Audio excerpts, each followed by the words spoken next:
নমস্কার। আমরা all Bengal vocational teachers and trainers welfare অ্যাসোসিয়েশনের রাজ্য কমিটির পক্ষ থেকে আজকে আমি অর্পণ মজুমদার, রাজ্য সভাপতি, আমাদের জেনারেল সেক্রেটারি সোমেন তালুকদার, আমাদের যুগ্ম সম্পাদক সমীর ভাস্কর, বীরেশ্বর ঘোষ, আমাদের রাজ্য কোষাধ্যক্ষ বিপ্লব বণিক এবং নৈশ প্রহরীদের দুই বিশিষ্ট পদাধিকারী আমরা বরজাহান এবং আমরা সন্তুকে আমরা নিয়ে আজকে কারিগরি দপ্তরে এসেছিলাম। আমাদের আজকে মূল লক্ষ্য ছিল কয়েকটি বিষয় নিয়ে আমরা চূড়ান্তভাবে কারিগরি দপ্তরে আজকে আলোচনায় বসেছিলাম। প্রথমে আমরা বলি, মেডিকেলে যে বিষয়গুলো আপনারা জানেন যে রিনিউয়াল সংক্রান্ত বিষয় এখনো কিছু ছোটোখাটো জটিলতা ছিল বলে পুরোপুরি মেডিকেলের রিনিউয়ালটা করা যাচ্ছিল না। সে বিষয়ে আমাদের একটা চ্যালেঞ্জ ছিল যে 500 টাকার বিষয়টা বাতিল করার জন্য আমরা আবেদন জানিয়েছিলাম। আজকে আমরা এখানে একদম পরিষ্কার হয়ে গেছি যে ডিপার্টমেন্টে 500 টাকা বাতিলের কিন্তু অনুমোদন হয়ে গেছে। অর্থাৎ এটা আর সামান্য একটু সময়ের পরেই আপনারা এটা জেনে যাবেন, 500 টাকা লাগবে না। এখন অনেকে 500 টাকা দিয়ে রিনিউয়াল করতে চাইছেন, আমরা তাদেরকে বাধা দিতে পারিনি, কিন্তু আমরা বলেছিলাম যে 500 টাকাটা কিন্তু লাগবে না, আপনি একটু ধৈর্য ধরুন। এখন ধৈর্য রাখাটা আপনাদেরকে কিন্তু আমরা বারবার বলি, ধৈর্য রাখতে হবে, তা নাহলে ডিপার্টমেন্টের আবার সমস্যা হয়ে যায়। এই টাকাটা ফেরত দেওয়ার ক্ষেত্রে গেলে আবার একটা অর্ডার বের করতে হবে, আবার ফাইল তুলতে হবে। ওই কারণে আমরা বলেছিলাম একটু ধৈর্য ধরুন। আর রিনিউয়ালের ব্যাপারে সোমেন যে চিঠি করেছে, আমি আবারও বলে দিচ্ছি আপনাদেরকে, সেই চিঠি বৈধ, সেই চিঠি নিয়েই কিন্তু আপনারা আপলোড করে দেবেন, কোনো অসুবিধা নেই।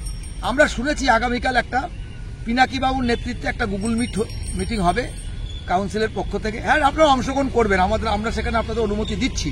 সেখানে কিছু কথা উনি হয়তো বলবেন, নিয়মগুলো বলে দেবে, যেখানে যেখানে আপনাদের অসুবিধা হচ্ছে শুনবেন। কিন্তু আমরা অ্যাসোসিয়েশনের পক্ষ থেকে আমাদের যে অর্জিত অধিকার বলে যেগুলো আমরা যে কাগজপত্রগুলো আপনাদের করে দিয়েছি সেগুলো কিন্তু অক্ষরে অক্ষরে পালন করবেন।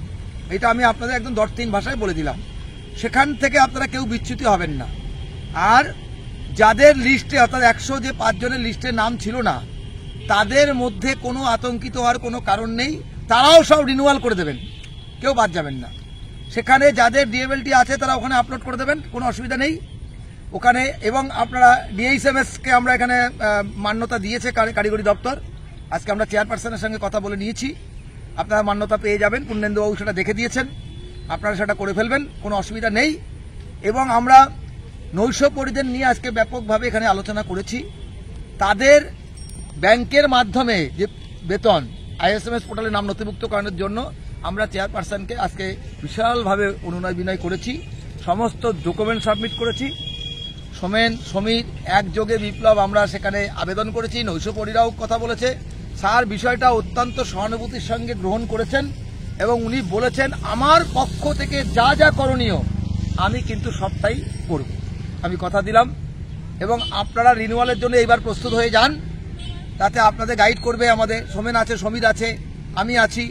তবে একটা কথা আমি আবারও বললাম, আমরা যে চিঠিগুলো করে দিচ্ছি, যেটা সোমেন আপনাদের একটা চিঠি করে দিয়েছে, এই চিঠিগুলোই কিন্তু সব আপলোড করবেন।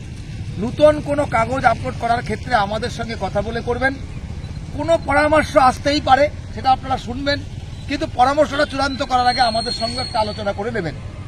আর একটা কথা মনে রাখবেন, আমরা কথা যা বলি কাজও তাই করি। আমরা বলেছি 500 টাকা লাগবে না, লাগবে না, 500 টাকা কোনো অবস্থাতেই লাগবে না, ফলে মিটে যাবে। আর দেরি নেই, এখন সব রিনিউয়াল হয়ে যাবে মেডিকেলের। আরেকটা কথা শুনুন, আমরা ডাইরেক্টরের সাথে আজকে বসেছিলাম, উল্কা, লিপিকা আর ওর নামটা কি ছিল যেন, বাবলু ধর, ওদের বিষয়ে আমরা চূড়ান্ত আজকে হুঁশিয়ারি দিয়েছি, সতর্কতা দিয়েছি। যদিও ওদের স্যালারি চালু করে না দেওয়া হয়, ওদের বেতন যদি না দেয় আমরা আদালতে যাব, পরিষ্কার আপনাদের জানালাম। এবং আজকে আমাদের বলেছেন যে বিষয়টা সহানুভূতির সঙ্গে দেখছেন। ডাইরেক্টর সাহেব বললেন আমি নিজে এটা দেখছি, উনি বললেন যে রিলোকেশনটা খুব দ্রুত হয়ে যাবে। আমরা বলছি রিলোকেশন বুঝি না, স্যালারি যদি চালু না হয় তাহলে কিন্তু কোর্টের দ্বারস্থ আমরা হব। এবং আমি পরিষ্কার আপনাদের জানালাম, যিনি হোক, যেই আধিকারিক হোক, যত বড় মাপের আধিকারিক হোক, অন্যায়ের সঙ্গে আমরা আপোষ করব না। ন্যায্য অধিকার এবং সামাজিক সুরক্ষা যাদের আছে তাদের স্যালারি বন্ধ হলে আমরা কোর্টে যাব, পরিষ্কারভাবে আমরা বললাম। এটা আপনাদের আমি আবার রিপিট করলাম বিষয়টা। আর যে কথাটা আপনারা সবাই ধৈর্য ধরে শোনার চেষ্টা করেন, স্ল্যাব 65 বছর, এটা আমাদের একেবারে অর্জিত অধিকার বলে আমরা দাবি করে বসেছি। আমাদের এখনো বিশ্বাস আমরা এখানেও জিতব, পরাজয় ঘটবে না। আপনারা ধৈর্য রাখুন, আমাদের পাশে থাকুন, এবং 105 জনের যে নাম উঠছে না সেটা অর্ডার বের করার জন্য আমরা আজকে বলে দিয়েছি, এবং তাদের রিনিউয়াল আটকাবে না। আপনারা রিনিউয়াল করে যান, রিনিউয়াল করে আপনাদের সার্টিফিকেট যাদের যা আছে ডিএবএলটি বা এই যে ডিএইচএমএস এখন অনুমোদন পেয়ে গেছে, এএনএমটাও ওরা পাঠিয়েছে অনুমোদনের জন্য, ওটা হয়ে যাবে আশা করছি। এগুলো আপনারা আপলোড করে দেবেন, কোনো অসুবিধা নেই, বাকিটা আমরা দেখে নেব। আজকে আমাদের সাথে স্যারের কথাবার্তা হয়েছে, আগামীকাল গুগল মিটে আপনারা কিছু আলোচনা নেবেন, শুনবেন, যাতে এটা দ্রুত করা যায়। তবে আমাদের সঙ্গে কিন্তু আলোচনা করে চূড়ান্ত পর্যায়ে ডিসিশন নেবেন, এই কথা বলে সকলকে আমাদের প্রতি পাশে থাকার জন্য ধৈর্য ধরে, এবং আমাদেরকে এইভাবে যেভাবে সাপোর্ট করছেন এইভাবে আপনাদের কাছ থেকে আমরা আশা রাখছি। আপনারা আমাদের পাশে ছিলেন, আগামী দিনেও থাকবেন। হ্যাঁ, আরেকবার ধন্যবাদ জানিয়ে বক্তব্য শেষ করছি। নমস্কার। অর্পণদা আপনাদের সবটাই বলল, আমি শুধু এটা বলি, আজকে আমরা কিন্তু চেয়ারপারসন ছাড়াও ডাইরেক্টরের সঙ্গে আলোচনায় বসেছিলাম। উনি অনেক ধরনের কথাবার্তা বলেছেন এবং সেখানে আমরা দ্ব্যর্থহীন ভাষায় জানিয়ে দিয়ে এসেছি, আইন মোতাবেক আপনি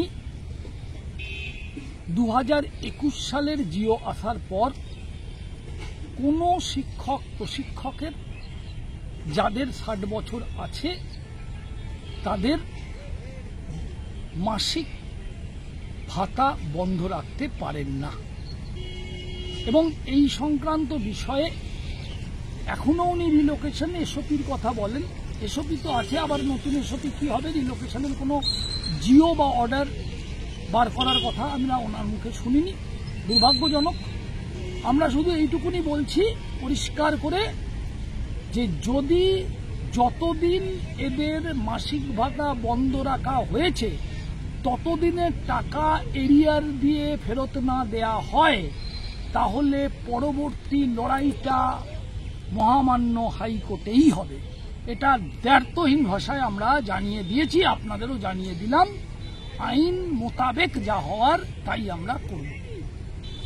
আর অনেকে অনেক কিছু বলছেন, মাঝে মাঝে হয়তো হতাশ হয়ে যাচ্ছেন, ধৈর্য হারিয়ে যাচ্ছে, সবার হচ্ছে আমাদের নাকি হচ্ছে না।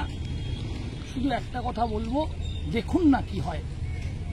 আমরা, অর্পণদা বলেছেন, আমরা ভীষণ আশাবাদী আমাদের বিষয়ে, স্ল্যাব সহ বেতন বৃদ্ধির বিষয়ে। এর বেশি কথা আমরা এখন বলবো না। আমরা ভীষণ আশাবাদী, আমরা মনে করছি হয়ে যাবে আমাদের বিষয়টা, এবং যেখানে জানানোর, যার মাধ্যমে যাওয়ার প্রয়োজন, থ্রু প্রপার চ্যানেল আমরা সঠিক পদ্ধতিতেই যাচ্ছি। আর মেডিকেলের বিষয়টা তো পুরোটাই অর্পণদা বলে দিয়েছেন।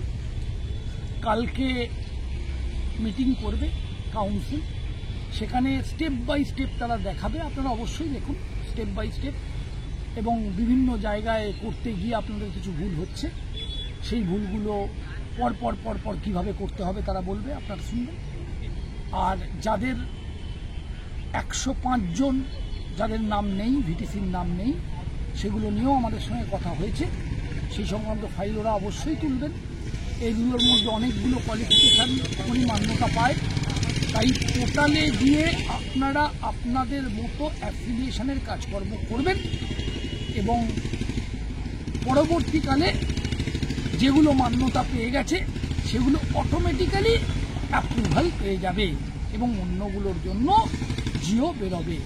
নাইট ওয়াচম্যান ভাইদের পুরো বিষয়টা আজকে আমরা ব্রিফ করেছি, এবং অপর্ণা বলেই দিয়েছেন, যথেষ্ট সহানুভূতির সঙ্গে আমাদের অভিভাবক, আমাদের সকলের প্রিয় শ্রদ্ধেয় চেয়ারপারসন, প্রাক্তন কারিগরি শিক্ষামন্ত্রী শ্রদ্ধেয় শ্রী পূর্ণেন্দু ঘোষ মহাশয় বলেছেন, ওনার যতটুকু ক্ষমতা আছে উনি ওদের পক্ষে যা করার তাই করবেন।